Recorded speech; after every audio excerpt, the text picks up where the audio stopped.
Hey guys, welcome back to the channel Leading Forward. Hey, I want to talk about something that really is close to my heart, the role of creative arts pastor. Now, if you're a church leader, you might already have someone in that role, or maybe you don't. And if you're wondering if it's necessary, here's my take. I've done the role, I've built the teams around it, and I've walked into churches where the role didn't exist at all. And I can tell you it makes a huge difference. So let's dive in. What does a creative arts pastor really do?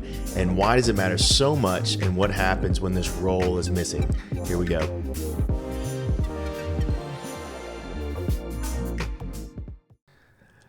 All right, guys, let's talk about what is a creative arts pastor.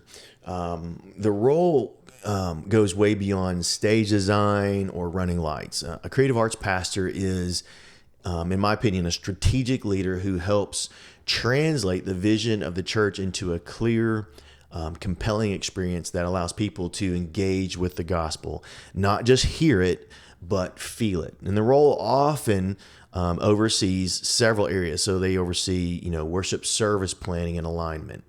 It oversees your AVL, your audio, visual, and lighting. Also, your live stream production. It oversees slides, visual, design and content, media content, environments, transitions, storytelling, creative planning for sermon series and seasonal moments. And bigger than all that, leading and pastoring a team of creatives and volunteers. But here's where I think it makes the biggest difference. A creative arts pastor isn't just a creative person. They're a pastor, and they lead people, and they shepherd the hearts behind the cameras, the consoles, the light boards, the instruments, right? They see artistic gifting not just as talent, but as a ministry. I've had the joy of seeing people who thought they were just, pressing buttons or holding the camera begin to realize they were creating space for someone to meet Jesus. And that's what the role is about. It's people and presence. All right. So number two, why does this role matter? This might be the most important section, why it matters. We live in experience-driven, media-saturated world, right? People are constantly taking in content on their phones, in their cars, at work. And when they walk into a church, service, whether it's in person or online, they're expecting clarity, connection, and meaning. And the creative arts pastor really helps create an environment where all of that can happen without distraction. I've seen powerful sermons fall flat because the transitions were bad, right? Or the visuals didn't match, or the sound was off, or it was, distorted, or his mic didn't work, or there was a video he wanted all of a sudden, or whatever be the case. And people couldn't engage because there was just too many distractions. But I've also seen the opposite. I've seen when the entire service flow was it was intentional. It had intentionality. The worship aligned with the message. The visuals reinforced the theme.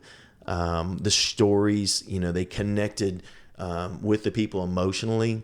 And people walk away and they say, it was like every part of the service spoke to me. And that kind of alignment doesn't happen. It doesn't happen by accident. It's the result of a creative arts pastor working behind the scenes, building teams, planning ahead, thinking through flow, and partnering with the lead pastor to create space where people can hear from God, right? So the role isn't about, flash or performance. And that's a misconception that it is. It's really about, at the end of the day, it's about removing barriers and creating space for the Holy Spirit to move, okay? Number three, spiritual leadership and strategy. A lot of people assume this is just a creative role, like it's about design or aesthetics. But I want to say clearly, this is a spiritual leadership role. You're pastoring people who may never hold a mic, camera operators, lyric techs, lighting volunteers, designers. And you're calling out the spiritual gifting in the people who might not see themselves as ministers, but who are 100% called by God to serve through creativity. But you're also, and this is big, you're also strategizing. You're planning out services. You're syncing with the teaching calendar. You're managing gear needs, overseeing budgets, and building systems. And it's really a combination of shepherding and execution. And that all takes vision, it takes leadership, it takes stamina, and it really takes a heart for unity. Some of the most impactful moments that I've seen in ministry came from empowering creatives to lead with purpose, allowing them to do what they do. When they realize their gifting matters in the kingdom, they tend to really come alive. And when that kind of team is led with strategy and vision, the whole church will benefit. All right. Number 4, the power of communication and collaboration. And let's talk about collaboration, because this is a make or break part of the role, I believe. A creative arts pastor, they can't operate in isolation.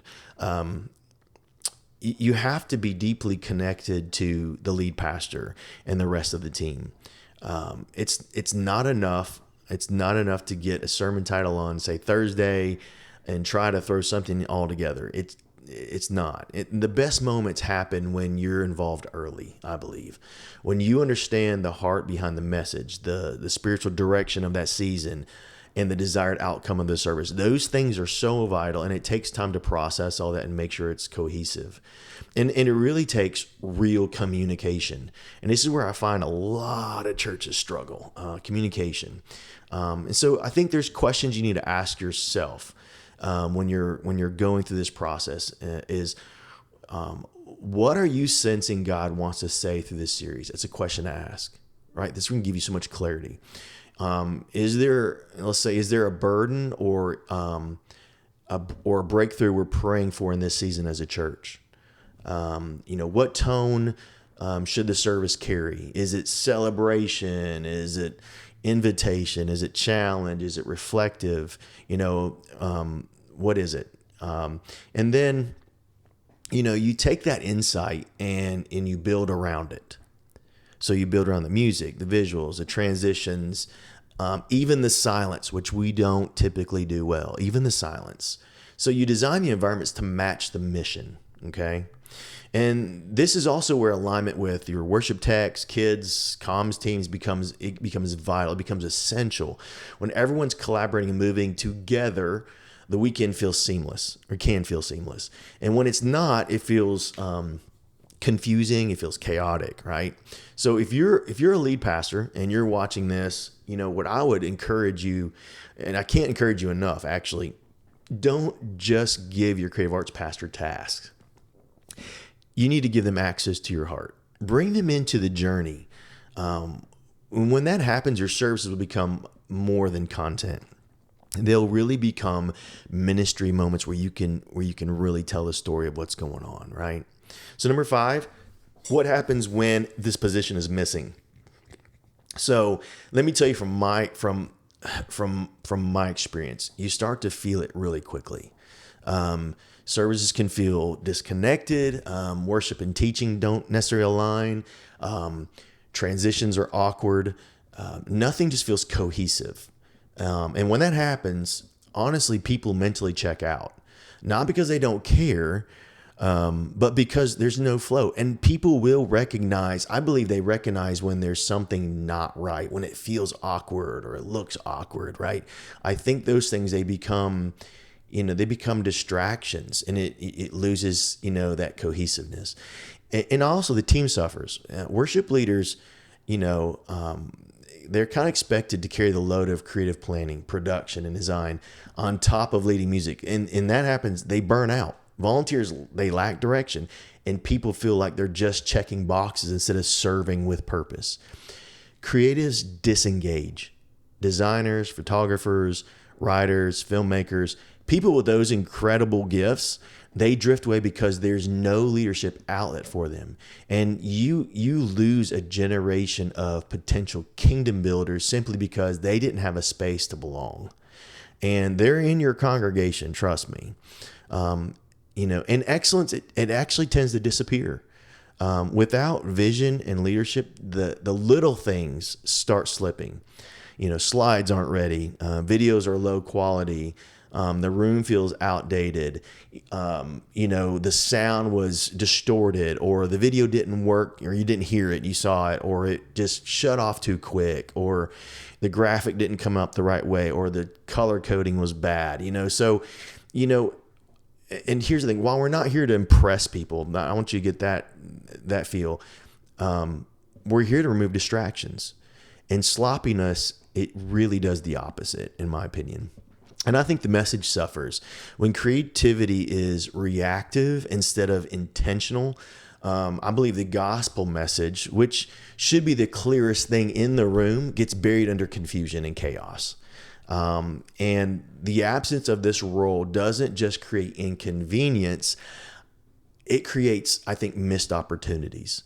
And it creates missed opportunities for alignment, impact, and transformation. And this is why I believe the role is not optional, but that it's actually vital. All right. So let me land this. This has been a kind of long one. The role of creative arts pastors, in my opinion, is not a luxury. It's not a bonus. It's a mission critical role, especially in a church that wants to reach people with clarity and intentionality. And yes, I believe this role should be a full-time wherever possible. The scope of leadership, strategy, execution, and pastoral required deserves full attention. Now, the size of the church may affect how that plays out, but if you're a growing church, you need to plan for this role to be fully resourced. We are in a new day, and all those things are things that the church should be using and can use to continue to get the gospel out and to help people connect. And it can't just be filled by anyone either. With a camera or someone who's creative. This is a calling. It takes wisdom, a pastoral heart, organizational skills, and really a passion for seeing the gospel go forward with clarity. And if you're a lead pastor and you're watching this and you've been wondering whether this position is worth it, I would challenge you to think about it this way. If the message you're preaching is worth giving your life to, then the way that message is delivered deserves someone who's called to carry that responsibility with excellence. So this role supports the message. It serves the mission. And it creates a space where people can actually have an encounter with our God. So if this encouraged you today, hey, do me a favor, share it with your team, drop a comment, and let's keep building churches that are clear, creative, and completely focused on putting Jesus on display. Thank you guys for watching, and I'll see you in the next one.